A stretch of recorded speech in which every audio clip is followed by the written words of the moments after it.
प्यारे अभ्यर्थियों नमस्कार। स्वागत है आप सभी का आपके अपने YouTube channel RP study fever में। तो दोस्तों राजस्थान जीके की एक बार फिर से नई क्लास में आप सभी का स्वागत है, जहां पर हम बीएसटीसी 2022 के लिए राजस्थान जीके के बहुत ही महत्वपूर्ण प्रश्नों पर चर्चा करने वाले हैं। तो आज की क्लास आपके लिए इंपॉर्टेंट होने वाली है। देखिए दोस्तों, एग्जाम डेट को लेकर एक न्यूज़ आई है। आपकी एग्जाम डेट फिक्स हो चुकी है, ठीक है ना। 8 अक्टूबर को ही आपका एग्जाम होने वाला है। पहले ये डेट फिक्स नहीं थी, लेकिन अब फिक्स हो चुकी है। 8 अक्टूबर को ही आपका एग्जाम होने वाला है। एक सप्ताह पहले आपके एडमिट कार्ड भी जारी कर दिए जाएंगे। जब भी जारी होंगे आपको सूचित कर दिया जाएगा। तो आज की क्लास को एंड तक वॉच करना है बिना किसी देर के। आज की क्लास को शुरू करते हैं। पहला क्वेश्चन है, रेगिस्तान में रेत के बड़े बड़े टीले जिनकी आकृति लहरदार होती है उन्हें क्या कहते हैं? खादर, धोरे, बरखान या फिर खड़ीन? क्या हो जाएगा इसका करेक्ट आंसर, जल्दी से बताइए। रेगिस्तान में रेत के बड़े बड़े टीले जिनकी आकृति लहरदार होती है उन्हें क्या कहते हैं? सभी को कमेंट बॉक्स में आंसर बताना है। तो आपको मालूम होना चाहिए दोस्तों, उन्हें धोरे बोला जाता है। दूसरा ऑप्शन बिल्कुल करेक्ट हो जाएगा। चलिए बढ़ते अगले प्रश्न की ओर। अगला पूछा गया है, माउंट आबू अभ्यारण्य सिरोही की प्रमुख विशेषता क्या है? चौसिंगा मृग, घड़ियाल, जंगली मुर्गे या फिर काले हिरण? माउंट आबू अभ्यारण्य सिरोही की प्रमुख विशेषता क्या है, आपको बताना है। जल्दी से कमेंट बॉक्स में आंसर दीजिए, क्या हो जाएगा। तो देखिए दोस्तों, माउंट आबू अभ्यारण्य सिरोही में जो है जंगली मुर्गे सर्वाधिक पाए जाते हैं, यही इसकी विशेषता है। तीसरा ऑप्शन करेक्ट हो जाएगा। अगला है, सांबर झील का अपवाह क्षेत्र कितने वर्ग किलोमीटर है? सांबर झील का अपवाह क्षेत्र आपको बताना है। 500 वर्ग किलोमीटर, 342 वर्ग किलोमीटर, 248 वर्ग किलोमीटर या फिर 294 वर्ग किलोमीटर? जल्दी से आंसर बताइए, क्या होगा इसका करेक्ट आंसर, आपको बताना है। सांबर झील का अपवाह क्षेत्र कितना है? तो 500 वर्ग किलोमीटर बिल्कुल करेक्ट आंसर होगा। चलिए बढ़ते हैं अगले प्रश्न की ओर। अगला पूछा गया है, जाट शासक राजा सूरजमल द्वारा निर्मित झील कौन सी है? कायलाना झील, सुजान गंगा झील, सिलिसेट झील या फिर नवलखा झील? क्या हो जाएगा करेक्ट आंसर, जल्दी से बताइए। जल्दी से आंसर बताएं दोस्तों, क्या हो जाएगा। जाट शासक राजा सूरजमल द्वारा निर्मित झील कौन सी है? कायलाना, सुजान गंगा, सिलिसेट या फिर नवलखा? तो देखिए दोस्तों, सूरजमल द्वारा जो निर्मित झील है वो हो जाएगा आपका सुजान गंगा झील। दूसरा ऑप्शन बिल्कुल करेक्ट हो जाएगा। अगला प्रश्न है, गोटन स्थान किसके लिए प्रसिद्ध है? गोटन स्थान किसके लिए प्रसिद्ध है, आपको बताना है। तांबे के लिए, शीशे के लिए, चूने के पत्थर के लिए या फिर कोयले के लिए? क्या हो जाएगा करेक्ट आंसर, जल्दी से आंसर बताइए। देखिए दोस्तों, अगर आपको हमारी क्लासेज के अलावा अगर बीएसटीसी 2022 की फ्री में तैयारी करनी है तो दोस्तों एक ऐप आपको इंस्टॉल करना पड़ेगा। प्ले स्टोर पर आपको सर्च करना है बीएसटीसी क्विज 2022 के नाम से, वहां पर आपको वो ऐप मिल जाएगा। चलिए बताता हूँ कैसे आपको इसको इंस्टॉल करना है। तो दोस्तों बीएसटीसी 2022 की फ्री में तैयारी करने के लिए सिंपली से आपको प्ले स्टोर पर सर्च करना है बीएसटीसी क्विज 2022। वहां पे इस ऐप को आपको ओपन कर लेना है। इंस्टॉल करने के बाद जब आप इसे ओपन करोगे तो आपको राजस्थान जीके, शिक्षण अभिरुचि, रीजनिंग के साथ साथ लैंग्वेज से संबंधित सभी वीडियोज मिल जाएगी। यहाँ पे जब आप इस पर क्लिक करेंगे तो आपको विभिन्न क्विज मिल जाएगी, जहाँ पर आप इनमें फ्री में हिस्सा ले सकते हैं। तो जल्दी से जाइए, ऐप को इंस्टॉल कीजिए और बीएसटीसी 2022 की फ्री में घर बैठे तैयारी कीजिए। तो इस प्रश्न के राइट आंसर की बात करें, गोटन स्थान किसके लिए प्रसिद्ध है? तो चूने पत्थर के लिए प्रसिद्ध है। तीसरा ऑप्शन बिल्कुल करेक्ट हो जाएगा। चलिए बढ़ते हैं अगले प्रश्न की ओर। अगला पूछा गया है, पीतल पर मीनाकारी के लिए प्रसिद्ध है। पीतल पर मीनाकारी के लिए कौन सा स्थान प्रसिद्ध है? बीकानेर, जोधपुर, अलवर, पाली, जयपुर, अजमेर, अजमेर, अलवर? कौन से जिले जो हैं पीतल पर मीनाकारी के लिए प्रसिद्ध है, जल्दी से बताइए। करेक्ट आंसर कमेंट बॉक्स में बताइए, क्या हो जाएगा करेक्ट आंसर। देखिए, पीतल पर मीनाकारी के लिए जो जिले प्रसिद्ध है वो हो जाएंगे अलवर और पाली। दूसरा ऑप्शन बिल्कुल करेक्ट हो जाएगा। चलिए बढ़ते अगले प्रश्न की ओर। अगला पूछा गया है, अलाउद्दीन का रतन सिंह के समय चित्तौड़ पर आक्रमण कब हुआ? अलाउद्दीन ने जब चित्तौड़ पर आक्रमण किया था उस समय रतन सिंह वहां के शासक थे। तो कब आक्रमण किया था? 1302 ईस्वी, 1303 ईस्वी, 1300 ईस्वी या फिर 1301 ईस्वी? करेक्ट आंसर बताइए, क्या हो जाएगा करेक्ट आंसर, जल्दी से बताइए। अलाउद्दीन ने चित्तौड़ पर आक्रमण कब किया? तो करेक्ट आंसर की बात करें 1303 ईस्वी इसका करेक्ट आंसर हो जाएगा। चलिए बढ़ते हैं अगले प्रश्न की ओर। अगला पूछा गया है, महाराणा प्रताप का जन्म कब हुआ? महाराणा प्रताप का जन्म कब हुआ? 9 मई 1543, 9 मई 1545, 9 मई 1540 या फिर 9 मई 1542?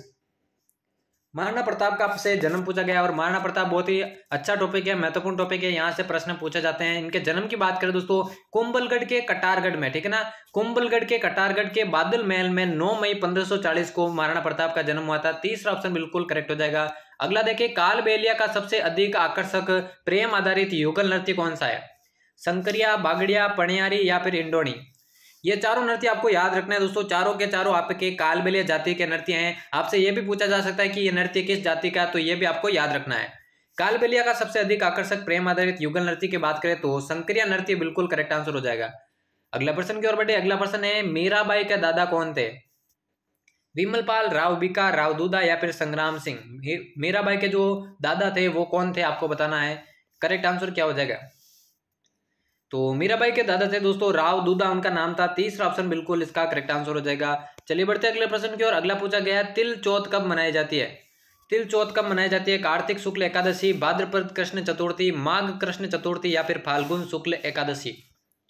करेक्ट आंसर क्या हो जाएगा जल्दी से बताइए। तिल चौथ कब मनाई जाती है आपको बताना है। तो तिल चौथ की बात करें दोस्तों माघ कृष्ण चतुर्थी को। तीसरा ऑप्शन बिल्कुल करेक्ट हो जाएगा। इसी दिन जो है आपके तिल चौथ मनाई जाती है। चलिए बढ़ते हैं अगले प्रश्न की ओर।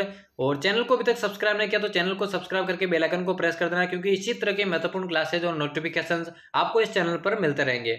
अगला है नाहरगढ़ दुर्ग का अन्य नाम क्या है? अर्जुनगढ़, सुदर्शनगढ़, अयोध्यागढ़, भीष्मगढ़। क्या हो जाएगा इसका करेक्ट आंसर जल्दी से बताइए। नाहरगढ़ दुर्ग का अन्य नाम क्या है? आपसे यह भी पूछा जा सकता है कि एक जैसे 9 पासवान या 9 महल कहाँ स्थित है? तो दोस्तों नाहरगढ़ में स्थित है, यह भी आपको याद रखना है। और इसका जो दूसरा नाम है उसे सुदर्शनगढ़ भी कहा जाता है। चलिए बढ़ते हैं अगले प्रश्न की ओर। अगला पूछा गया है जयपुर के शासकों का शाही शमशान घाट कहाँ स्थित है? कनक वृंदावन बाग, चरक उपवन, विद्याधर का बाग या फिर गेटोर की छतरिया। क्या हो जाएगा करेक्ट आंसर जल्दी से बताइए।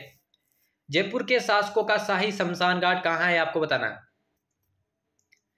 तो देखिए दोस्तों जो गेटोर की छतरियां हैं वही दोस्तों आपके जयपुर के शासकों का शाही शमशान घाट स्थित। आपसे यह भी पूछ सकते हैं कि गेटोर की छतरियां कहाँ स्थित है? तो जयपुर के अंदर स्थित है। चौथा ऑप्शन बिल्कुल करेक्ट हो जाएगा। अगला है धौलागढ़ देवी का मेला राजस्थान के किस जिले से जुड़ा हुआ है? धौलागढ़ देवी का मेला राजस्थान के किस जिले से जुड़ा हुआ है? जोधपुर, अलवर, जयपुर या फिर अजमेर। करेक्ट आंसर बताइए क्या हो जाएगा। तो पूछा गया है धौलागढ़ देवी का मेला किस जिले से जुड़ा हुआ है? तो आपको बताना दोस्तों अलवर इसका बिल्कुल करेक्ट आंसर हो जाएगा। अगला प्रश्न है मरने वाले व्यक्ति के मुंह में शराब डालने की प्रथा कौन सी जनजाति में प्रसिद्ध है? मीणा, गरासिया, सहरिया या फिर कंजर। मरने वाले व्यक्ति के मुंह में शराब डालने की प्रथा कौन सी जाति में प्रचलित है आपको बताना है। करेक्ट आंसर बताइए क्या हो जाएगा इसका करेक्ट आंसर। मरने वाले व्यक्ति के मुंह में शराब डालने की जो प्रथा है दोस्तों कंजर जाति में है। चौथा ऑप्शन बिल्कुल इसका करेक्ट हो जाएगा। चलिए बढ़ते हैं अगले प्रश्न की ओर। अगला प्रश्न है राजस्थान में जल विभाजक का कार्य कौन करती है? कौन करता है या कौन करती है? मरुस्थल, अरावली, मैदान या फिर पठार। आपको बता दोस्तों राजस्थान के जो स्थल भाग है वो इसको 4 भागों में बांटा गया है, ठीक है ना। 4 भौतिक प्रदेशों में बांटा गया है, जिसे थार, मरुस्थल, अरावली प्रदेश, मैदानी भाग और पूर्वी पठार, इन 4 नामों से जानते हैं। जिनमें से राजस्थान में जो जल विभाजक का कार्य है दोस्तों कौन करता है? तो वो करता है दोस्तों अरावली पर्वतमाला, ठीक है ना। अरावली पर्वतमाला राजस्थान को 50 सेंटीमीटर वर्षा रेखा पर अलग करती है, राजस्थान को 2 भागों में विभाजित करती है। दूसरा ऑप्शन इसको करेक्ट आंसर हो जाएगा। चलिए बढ़ते हैं अगले प्रश्न की ओर। अगला पूछा गया है सर्वाधिक बीहड़ किस जिले में मिलते हैं?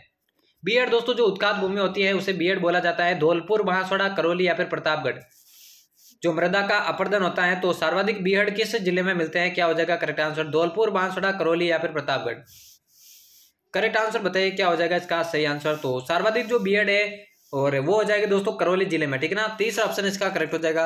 अगला प्रश्न देखिए मारवाड़ म्यूरल्स के लेखक कौन है? मारवाड़ म्यूरल्स के लेखक कौन है? जयसिंह नीरज, राम अवतार अग्रवाल, महाराजा बख्त सिंह या फिर सावंत सिंह। क्या हो जाएगा करेक्ट आंसर जल्दी से बताइए। मारवाड़ म्यूरल्स के लेखक कौन है आपको बताना है। मारवाड़ म्यूरल्स के लेखक की बात करें तो दोस्तों तो इसका आंसर हो जाएगा दोस्तों मारवाड़ म्यूरल्स राम अवतार अग्रवाल के द्वारा रचित है। दूसरा ऑप्शन इसका करेक्ट आंसर हो जाएगा। चलिए बढ़ते अगले प्रश्न की ओर। अगला है राजस्थान के संत पीपा के गुरु कौन थे? रामानंद, रैदास, दादू या फिर रामानुज। क्या हो जाएगा करेक्ट आंसर। राजस्थान में संत पीपा के जो गुरु थे वो कौन थे आपको बताना है। तो राजस्थान के जो संत पीपा थे उनके गुरु की बात करें दोस्तों रामानंद जो है उनके गुरु माने जाते हैं। पहला ही ऑप्शन इसका करेक्ट हो जाएगा। और आज की क्लास का यह होने वाला अंतिम प्रश्न, महत्वपूर्ण प्रश्न है राजस्थान के किस स्थान पर सोमेश्वर मंदिर स्थित है? किराड़ू, बाड़मेर, ओसिया, जोधपुर, आबानेरी, दौसा या फिर चंद्रावती, झालावाड़। क्या हो जाएगा करेक्ट आंसर। देखिए दोस्तों जो स्थान दे रखे वो भी आपको याद रखना है। किराड़ू बाड़मेर में है, ओसिया जोधपुर में है, आबानेरी दौसा में और चंद्रावती जो है झालावाड़ में। यहाँ से भी प्रश्न निकल सकता है। तो राजस्थान के किस स्थान पर सोमेश्वर मंदिर स्थित है? करेक्ट आंसर की बात करें किराड़ू बाड़मेर, इसका बिल्कुल करेक्ट आंसर हो जाएगा। तो यहाँ पर दोस्तों हमारे अति महत्वपूर्ण राजस्थान जीके की क्लास समाप्त होती हैं। ऐसी ही क्लासेस चैनल पर आपको आगे भी देखने को मिलेगी। तो चैनल को सब्सक्राइब नहीं किया तो जल्दी से सब्सक्राइब करके बेल आइकन को प्रेस कर देना। तो मिलते किसी और नए क्लास में, तब तक लेते हैं अलविदा, धन्यवाद।